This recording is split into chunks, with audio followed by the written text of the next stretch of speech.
Vamos lá, uma outra dimensão que a gente tem aqui agora seria a dimensão teológica, né?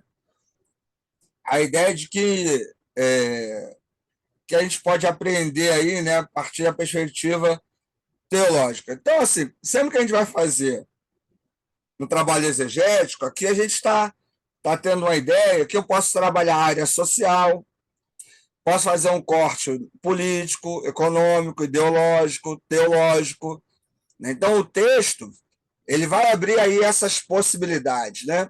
Lembrando que esse corte econômico, social, ideológico e político, ele tem a ver com a teologia da libertação, né? Com a leitura sociopolítica. Então, de que maneira essa narrativa, esse texto vai impactar politicamente, ideologicamente, economicamente e socialmente as pessoas naquela época e os leitores hoje, né? Que tipo de mensagem isso vai trazer? Vamos lá, vou ler aqui, estou a partir da página 62 agora. Uma das hipóteses sobre a motivação que levou à construção da Torre de Babel era a ideia de construir uma torre muito alta e postar acima dela um objeto de idolatria.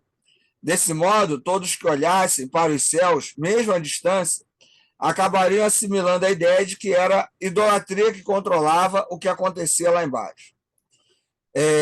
Azevedo vai dizer, né? Prepararam para tal uma morada acima do mundo dos homens, um aposento sagrado colocado no topo de uma torre com 7 patamares. Eu lembro, né, quando eu era criança na igreja, tinha uma ilustração, aí colocaram vários cavalos, assim, um do lado do outro, né, para demonstrar como que era grande a Torre de Babel, né, e tal, não sei o quê, da vaidade humana, né, aquela coisa toda.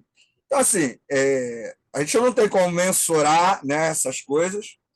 A gente já viu que medidas bíblicas, né, e tal são difíceis, mas isso não era novidade no mundo daquela época, certo? Esses zigurates não eram novidades.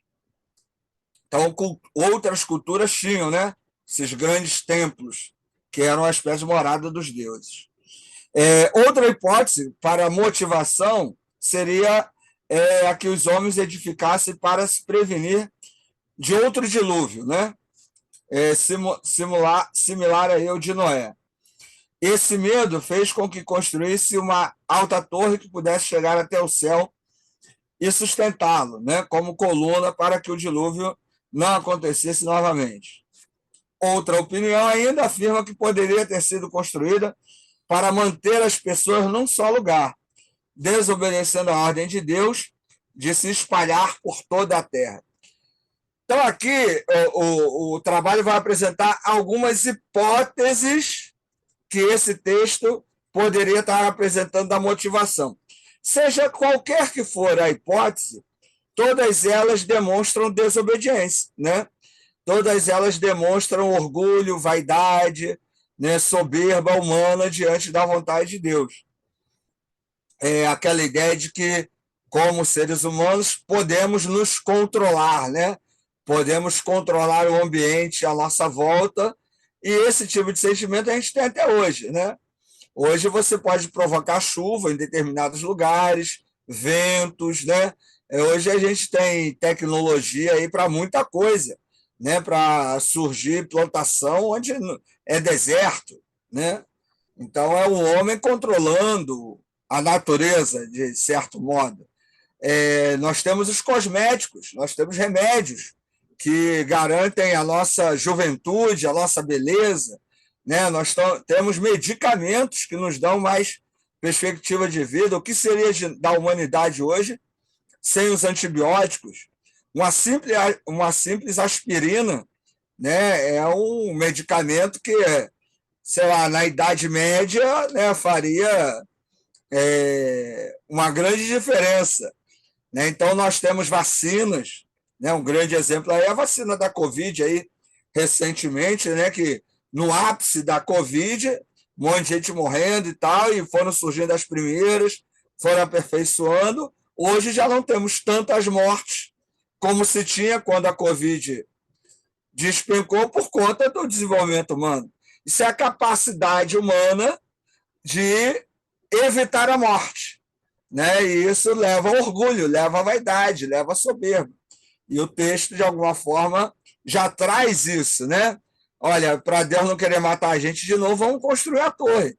A gente fica muito alto, Deus não vai poder matar. E aí eu vou poder pecar, eu vou poder fazer o que eu quero, né? Porque Deus não pode me matar. Então, são ideias, né, que vão surgindo. E de respeito à ideia do texto, não, são possibilidades que, inclusive, você pode trabalhar, né? Então, o trabalho ele vai dando essas possibilidades sem que se desrespeite o texto. É isso que é interessante. A sua pesquisa vai lhe dando possibilidades. Trabalho de exegese é legal pensar sobre isso, né? Então, isso aí seria uma demonstração da análise teológica, né? A dimensão teológica aí do texto. Uma outra dimensão seria a sociocultural, né, desse texto aí, né, a perspectiva do que esse texto vai apresentar. O texto, então, ele estaria aí demonstrando as relações de poder que você teria naquela sociedade, né? As relações de poder que que a sociedade vai demonstrar, né? E as potencialidades, né? Aqui o texto vai botar assim, ó. O texto proporciona uma compreensão das relações de poder que a sociedade humana daquele tempo estava exercendo.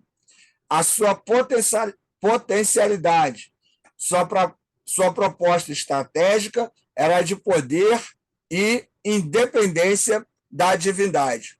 Então, isso é uma maneira, né, de abordar perspectiva social.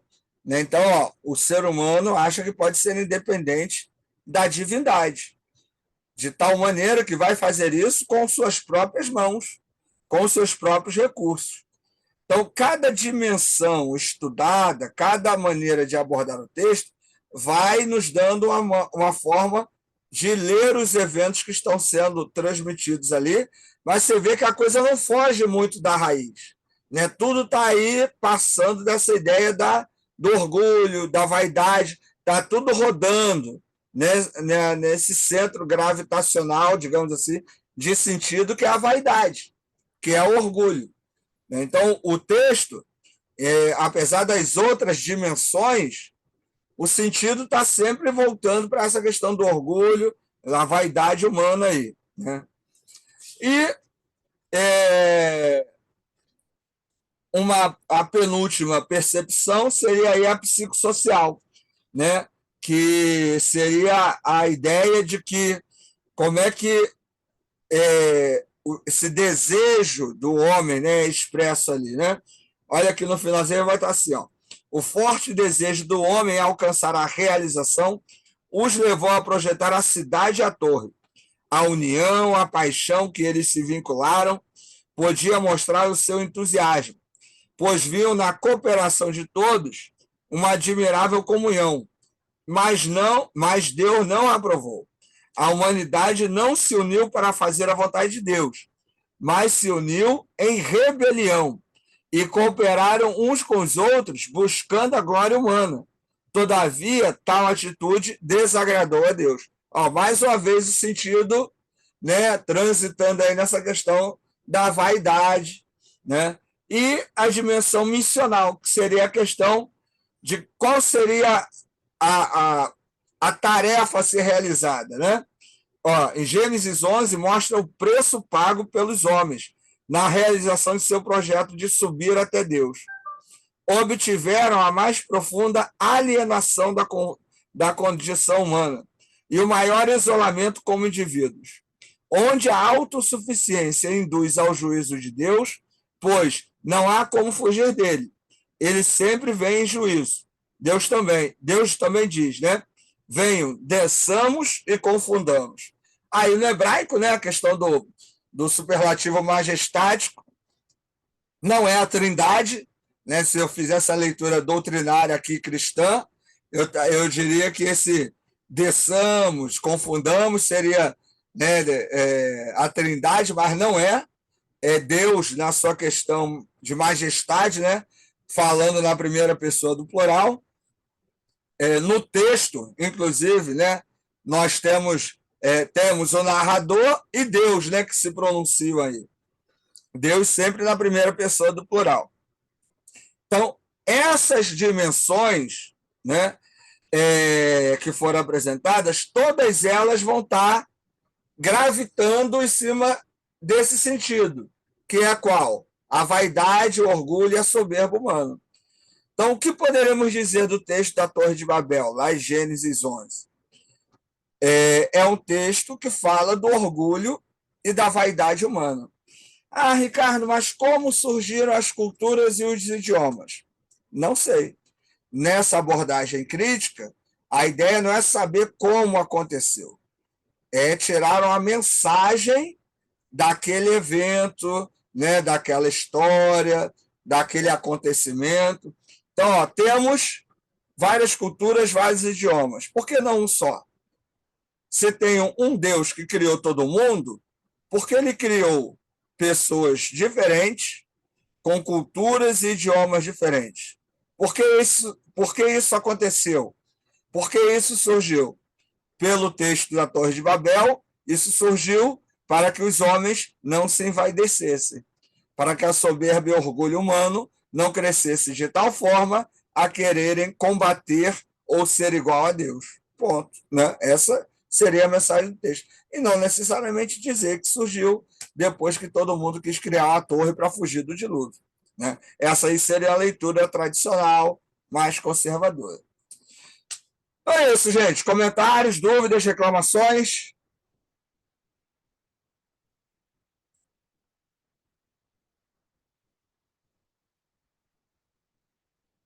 Davi, nessa perspectiva, não tem nem como responder essa tua pergunta aí, porque não aconteceu isso, entendeu?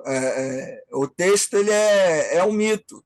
Então não dá para dizer, naquela época surgiram 5 línguas, 3 idiomas. Não dá para dizer isso. O próprio português, por exemplo, a nossa língua portuguesa, ela vem da raiz indo-europeia.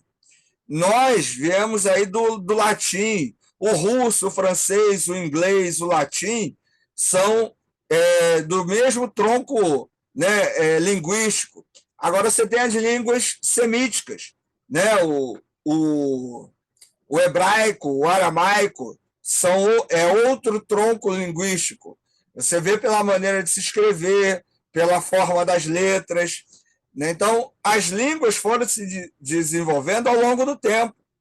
Se você levar o texto da Torre de Babel ao pé da letra, aí você vai falar, lá também surgiu o português. Pô, não dá, entendeu? Então, na perspectiva que a gente está trabalhando aqui, é um mito. Não aconteceu. Né? Esses eventos são mitológicos, são ilustrativos para falar da vaidade e do orgulho humano. Numa perspectiva mais tradicional, aí você tem que perguntar para quem acredita nisso se ele consegue saber quantas línguas surgiram naquela época. Que eu acho muito difícil de descobrir, porque não tem evidência arqueológica disso. Né? Beleza? Então, tranquilo? Então é isso, gente. Sem mais, daqui a pouco a gente vai para o Novo Testamento, tá? Dá só 10 minutinhos aí para eu preparar as coisas aqui. Aí, 8h40 a gente volta e aí começa com o Novo Testamento também, com a análise de outro texto aí. Valeu? Show. Até daqui a pouco. Até daqui a pouco aí.